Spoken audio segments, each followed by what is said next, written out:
Welcome back to my channel Exam Warrior. If you have not yet subscribed my channel, please subscribe it and press the bell button to get my notification. By continuing the history series, this is the next part. और पिछले वाले part में हमने पढ़ा था last पे जो revolt of 1857 का विद्रोह होता है, तो उसी को कंटिन्यू करते हुए आज की वीडियो को हम स्टार्ट करते हैं। तो क्या होता है कि 1857 में रिवोल्ट होता है, तो उसके बाद 1858 में जो ब्रिटिश इंग्लिश पार्लियामेंट होता है वो एक लॉ पास करता है जिसका नाम होता है गवर्नमेंट ऑफ इंडिया एक्ट 1858। ठीक है, तो इसके टाइम जो गवर्नर जनरल होते हैं वो कैनिंग होते हैं। तो इसमें क्या होता है कि end of rule of East India Company and direct rule of crown was establish. तो इसमें डायरेक्ट क्रोन रूल करना स्टार्ट कर दिया। सेक्रेटरी ऑफ स्टेट पोस्ट इसमें बनाई गई, तो जिसमें Indian council ruled from Britain, जिसमें 15 मेंबर थे। तो सेक्रेटरी ऑफ स्टेट जो पोस्ट थी वो सेक्रेटरी मतलब कौन था, ये मिनिस्टर, एक मिनिस्टर था, ब्रिटिश गवर्नमेंट का ही मिनिस्टर था। तो वाइसराय रिप्रेजेंटेशन ऑफ क्रोन्स को रिप्रेजेंट करता था। कैनिंग वाज फर्स्ट वाइसराय और इसने विदड्रीव डॉक्टर एफ लेफ्स पॉलिसी, इसने विदड्रीव की। तो डलहौसी ने दो पॉलिसी बनाई थी, एक डॉक्ट्राइन ऑफ गुड गवर्नेंस, तो डॉक्ट्राइन ऑफ लेफ्स। उसके बाद no undue interference in the affair of state as question of state. तो इसमें क्या हुआ कि mark the end of British imperialism and started the policy of divide and rule. तो divide and rule की policy इसमें इन्होंने स्टार्ट कर दी यहाँ से। तो इम्पेरियलिज्म होता है कि कोई भी कंट्री अपनी, ठीक है, पावर एंड इन्फ्लुएंस को बढ़ाने के लिए मिलिट्री फोर्सेस का यूज़ करती है। तो क्या इसके बाद आते हैं कैनिंग्स। तो कैनिंग का जो टाइम पीरियड है रूल करने का वो होता है 1856 से 62 तक। ये फर्स्ट वाइसराय होते हैं इंडिया के। तो 1857 में कुछ 3 यूनिवर्सिटी स्टार्टेड होती है, कहाँ पे, कोलकाता, मद्रास और बम्बई में। तो एक जो मैंने यहाँ पे नोट करके रखा है इम्पॉर्टेंट ये था, ठीक है, गवर्नर जनरल था। तो हेनरी हार्डिंग्स इसका नाम होता है। ये क्या करता है, प्रोहिबिटेड ह्यूमन सेक्रीफाई और प्रोहिबिटेड फीमेल फोर्टिसाइड को ख़त्म करता है। तो लाहौर ट्रीटी बेसिक टाइम होती है आफ्टर फर्स्ट एंग्लो सिख वार। तो इसके बाद कुछ लॉज आते हैं। तो 1860 में इंडियन पेनल कोड की स्थापना होती है, ठीक है।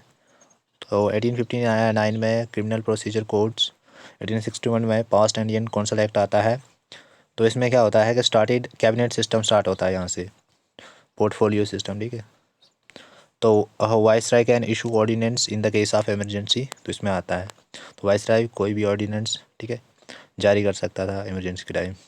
तो इम्पेरियल लेजिस्लेटिव काउंसिल स्टार्ट होती है इसमें। तो 1861 से 62 में कुछ हाई कोर्ट एक्ट आते हैं। तो इसमें 3 हाई कोर्ट्स स्टार्टेड होते हैं, और कहाँ कहाँ पर होते हैं, बम्बई, कोलकाता, मद्रास। तो मद्रास का प्रेजेंट नाम चेन्नई। तो James Wilson started income tax. तो जेम विल्सन होते हैं, क्या स्टार्ट करते हैं, इनकम टैक्स को स्टार्ट करते हैं। और लिटन्स ये भी इंपॉर्टेंट एक वाइसराय थे। तो इनका टाइम पीरियड है 1876 से 80 तक। तो 1876 से 78 severe famine condition was there. तो बहुत फेमाइन, सीवर फेमाइन कंडीशन आती है, ठीक है, उस टाइम। तो इसमें 1877 में फर्स्ट दिल्ली दरबार ऑर्गेनाइज होता है। तो इसमें रॉयल टाइटल एक्ट आता है।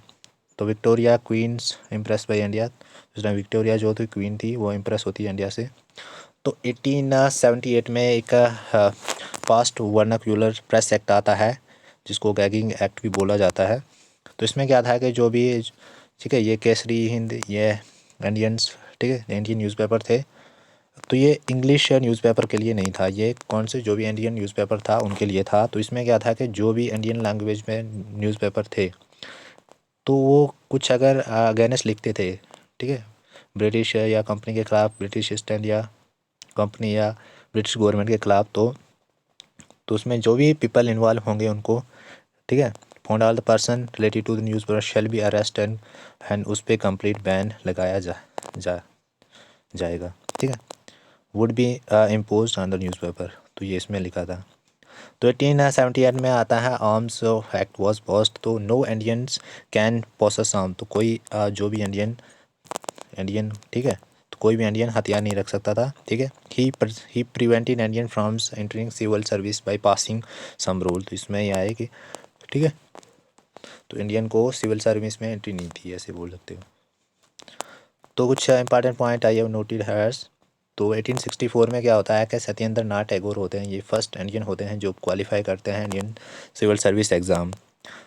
उसके बाद आते हैं रिपन्स। रिपन ये अच्छे वाइसराय थे 1880 टू 84 इनका टाइम पीरियड है। तो इनको जेंटलमैन गवर्नर जनरल भी बोला जाता है। तो ये लिबरेटर ऑफ इंडियन प्रेस, ठीक है, जो वर्नाकुलर प्रेस एक्ट आया था उसको लिबरेट करते हैं। 1881 में फर्स्ट सेंसस सक्सेसफुल इनके टाइम होती है।